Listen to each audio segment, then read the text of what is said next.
UP police ने प्रयागराज में आतंकी मॉड्यूल का किया पर्दाफाश।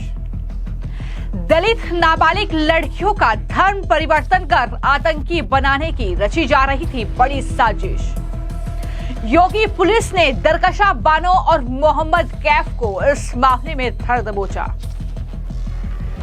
उत्तर प्रदेश के प्रयागराज से बड़ी खबर है। प्रयागराज में यूपी पुलिस ने बड़े आतंकी मॉड्यूल का पर्दाफाश किया है, जहां पर बड़ा खुलासा ये हुआ है कि दलित नाबालिग लड़कियों का धर्म परिवर्तन करा के उन्हें जबरन आतंकी बनाने की बड़ी साजिश रची जा रही थी। इस पूरी खबर ने पूरे देश में हड़कंप मचा दिया है। इस मामले में यूपी पुलिस ने 2 आरोपी दरकशा बानो और मोहम्मद कैफ को गिरफ्तार भी कर लिया है। ये बड़ी खबर है और इस गिरोह की तलाश में पुलिस जुटी हुई है। दरअसल जो नाबालिग दलित लड़कियां हैं, खासतौर पर उन्हें पैसों का लालच देकर वहां से केरल ले जाया जा रहा है और वहां पर इन्हें आतंकी बनाने की, आत्मघाती बनाने की बड़ी साजिश जो है वो रची जा रही है। आखिर ये गिरोह कौन सा है, कितने लोग इसमें शामिल हैं, अब इसकी जांच पड़ताल में पुलिस जुट चुकी है। दरअसल ये पूरा मामला प्रयागराज के गंगानगर का है, जहां पर दलित वर्ग की नाबालिग लड़की का अपहरण कर उससे केरल ले जाया गया, जहां धर्म परिवर्तन कर उसे जिहादी आतंकी के रूप में तैयार करने की बड़ी योजना थी। ये जानकारी पुलिस के जरिए दी गई है। पुलिस ने गैंग के 2 आरोपी दरकशा बानो और मोहम्मद कैफ को गिरफ्तार कर लिया है। उनसे लगातार पूछताछ भी की जा रही है और जानकारी ये भी सामने आई है कि किस तरीके से उसे पहले रेलवे स्टेशन तक पहुंचाने वाला मुस्लिम युवक मोहम्मद कैफ, जिसने इस दलित नाबालिग बच्ची के साथ छेड़छाड़ की, यह आरोप उसने लगाया और लड़की को पहले एक महिला बहला फुसलाकर अपने साथ ले गई। उससे पता चलता है कि इस गैंग में जाहिर तौर पर महिलाएं भी सक्रिय हैं, शामिल है। 15 साल की लड़की है गुंजन, जिसके अचानक लापता होने पर परिजनों ने पुलिस से संपर्क किया, वहां पर अपनी तहरीर दी और किसी तरीके से जो लड़की है वो केरल से इन आरोपियों के चंगुल से छूटकर भागी, रेलवे स्टेशन तक पहुंची और वहां पर स्थानीय पुलिस को उस लड़की की जानकारी मिली और इस तरीके से प्रयागराज तक उसे पहुंचाया गया। लेकिन बरामद लड़की ने यह बताया कि इस मॉड्यूल में कई दूसरी लड़कियों को भी शामिल कराया गया है। प्रयागराज के अलावा अन्य राज्यों से भी लड़कियों को इस गैंग में शामिल कराया जा रहा है और उन्हें पैसे का लालच दिया जा रहा है। फूलपुर थाना से संबंधित जो घटना रिपोर्ट हुई थी, उसमें परिजनों द्वारा सूचित किया गया था कि एक जो दलित कम्युनिटी की नाबालिग बच्ची है, जिसको एक मुस्लिम समुदाय की एक महिला के द्वारा अपने गैंग के कुछ साथियों के साथ मिलकर के उसका अपहरण किया गया और उस अपहरण करने के बाद में उसको पहले दिल्ली ले जाया गया, फिर केरला ले जाया गया और केरला से वो बच्ची जो है सकुशल बरामद हुई। जब ये सूचना हमें मिली है तो उसके बाद सबसे पहला जो टारगेट था वो ये था कि बच्ची को कुशलता से बरामद किया जाए और परिवारजनों की सहायता से केरला से बच्ची को बरामद किया गया। और जो बच्ची से जो बयान लिए गए, सबसे पहले क्योंकि काफ़ी ट्रॉमेटिक इंसिडेंट उसके साथ में रहा, तो पहले उसको काउंसिल करके काउंसिल किया गया और उससे जो जानकारी जुटाई गई, उससे ये जो जानकारी मिली कि सबसे पहले बच्ची को अपहरण किया गया, उसको बिना पेरेंट्स की जानकारी के उसको प्रयागराज स्टेशन पे ले जाया गया, जहाँ पे कि उसी गैंग के सदस्य के द्वारा जिसकी अरेस्टिंग हुई है, उसके द्वारा बच्ची के साथ में गलत तरीके से हरकत की गई, छेड़छाड़ की गई, जिसका बच्ची ने विरोध किया। उसके बाद उसको दबाव बना करके और उसको डरा धमका करके दिल्ली ले जाया गया। दिल्ली से फिर अलग अलग राज्यों से होते हुए केरला ये गैंग उसको लेकर के गया और रास्ते में और अभी तक लगातार उससे फ्रेंडशिप करके उस महिला द्वारा और उसके अन्य साथियों ने उसको मोटिवेट किया कि वो अपना धर्म परिवर्तन करें।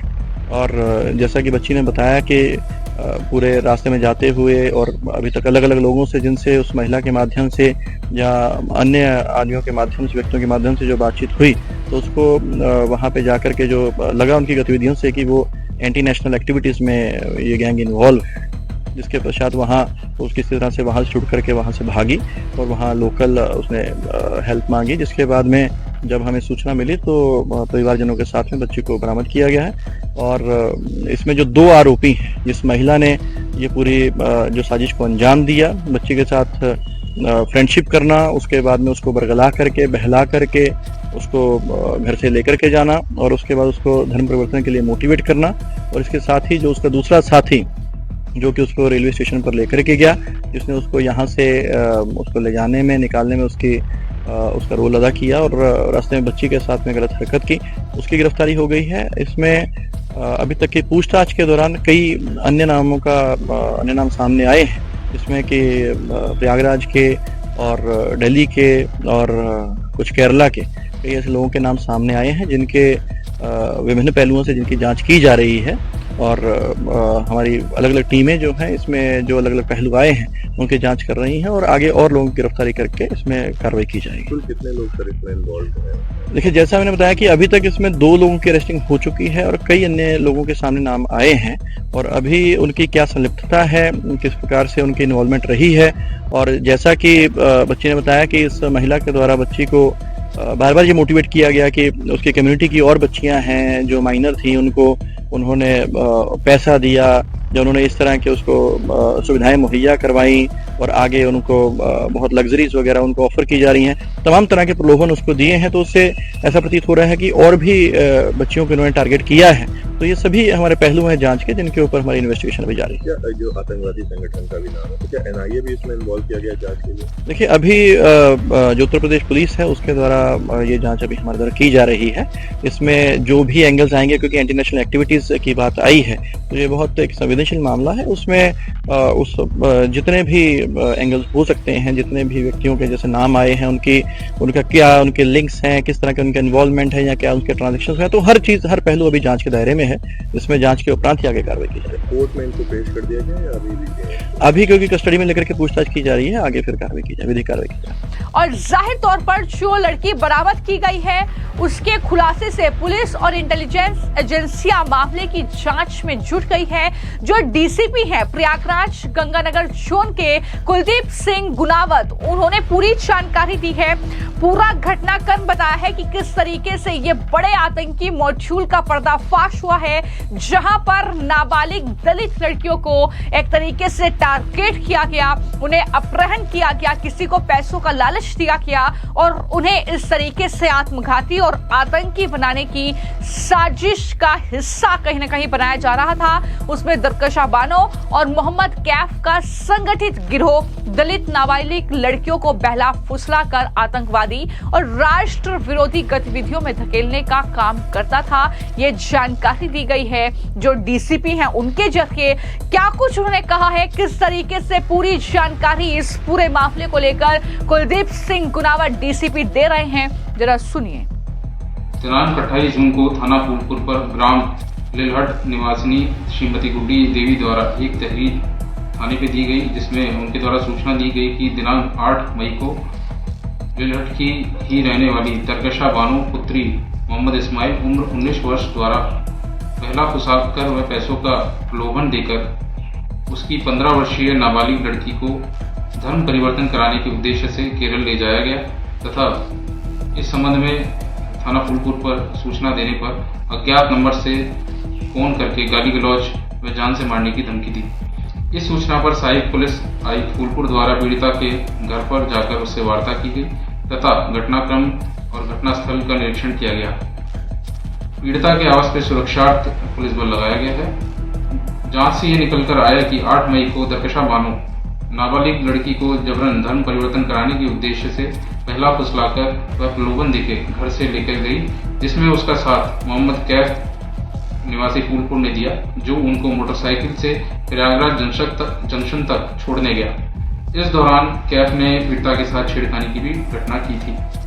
प्रयागराज जंक्शन से दरकशा बानो नाबालिग लड़की को अपने साथ दिल्ली लेकर गई, फिर वहां से केरल में त्रिशूल तक लेके गई। इस संबंध में पीड़िता द्वारा आरोप लगाया गया है कि केरल में दरकशा बानो द्वारा उसको वहां कुछ संदिग्ध लोगों से मिलवाया गया, जिन्होंने उसको पहले पैसों का प्रलोभन दिया, बाद में जबरन धर्म परिवर्तन करवाया और वहां रुककर जिहाद के लिए सिखलाई का दबाव बनाया। यह सब देखकर वह घबरा गई तथा वहां से किसी तरह से बचकर भागी और रेलवे स्टेशन त्रिशूर पर पहुंची, जहां पर स्थानीय पुलिस द्वारा उसको देखा गया और उसके परिजनों को सूचित किया गया और CWC केरला में रखा गया। सूचना प्राप्त होने पर परिवारजनों द्वारा थाना फूलपुर पुलिस के सहायता से लड़की को केरल से वापस घर लाया गया और थाना फूलपुर पर 28/6/25 को कार्रवाई हेतु प्रार्थना पत्र दिया गया, जिस पे सुसंगत धाराओं में अभियोग पंजीकृत किया गया है। इसमें नामित आरोपी दरकशा बानो और मोहम्मद कैफ निवासी थाना फूलपुर को पुलिस द्वारा गिरफ्तार कर लिया गया है तथा आवश्यक विधिक कार्रवाई की जा रही है। प्रथम दृष्टया यह विदित होता है कि आरोपी दरकशा बानो एक संगठित गिरोह के साथ शामिल है, जो गरीब एवं दलित लड़कियों को बहला फुसलाकर उनका ब्रेन वॉश करके धर्म परिवर्तन कराकर आतंकवादी देश विरोधी गतिविधियों में लिप्त कराने का कार्य करती है। इस संबंध में और आरोपों के संबंध में सभी पहलुओं पर गहनता से जांच की जा रही है। मुकदमे में वांछित शेष अभियुक्तों की गिरफ्तारियों के लिए टीम का गठन किया गया है। मौके पर शांति व्यवस्था कायम है। पीड़िता को बरामद कर one stop centre CWC Prayagraj में दाखिल कराया गया है। दरकशा बानो के जो गैंग है उसके सदस्यों और उसके क्रियाकलापों की जानकारी प्राप्त करने हेतु 3 टीमों का गठन किया गया है, जो इसमें गहनता से जांच। आपने डीसीपी को सुना, जिन्होंने इस पूरे मामले की जांच किस तरीके से आगे बढ़ेगी, किस तरीके से तफ्तीश में पुलिस जुटी हुई है, ये पूरी जानकारी दी और बताया कि दरकशा बानो ने नाबालिग लड़की को पहले दिल्ली और फिर वो केरल ले गई। केरल में संदिग्ध लोगों ने उसे पहले पैसे का लालच दिया और बाद में जबरन धर्म परिवर्तन कराया और इस तरीके से धर्म परिवर्तन का दबाव उस पर बनाया गया, उससे आतंकी बनाने के लिए उस पर दबाव बनाया गया।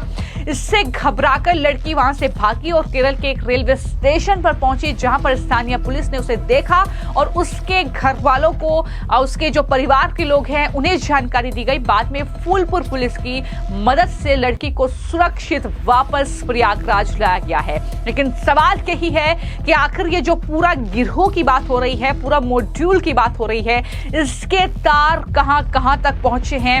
आखिर कौन से वो राज्य हैं जहां की बच्चियों को इस पूरे मॉड्यूल ने निशाना बनाया है? इस तरीके से सक्रिय भूमिका में महिलाएं और कुछ युवक जो हैं इसमें इन लड़कियों का अपहरण कर रहे हैं, उनके साथ छेड़छाड़ कर रहे हैं, उनके साथ इस तरीके का व्यवहार किया जा रहा है।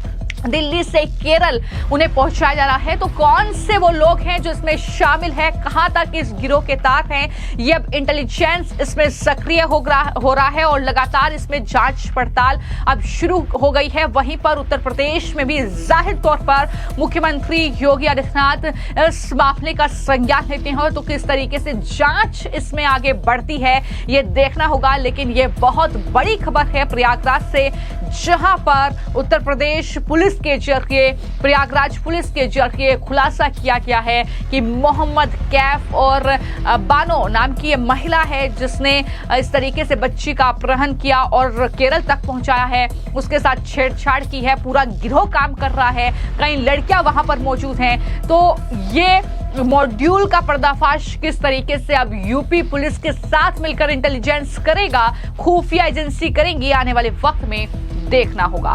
फिलहाल आपकी इस खबर को लेकर क्या राय है, हमें कमेंट बॉक्स में जरूर लिखें। धन्यवाद।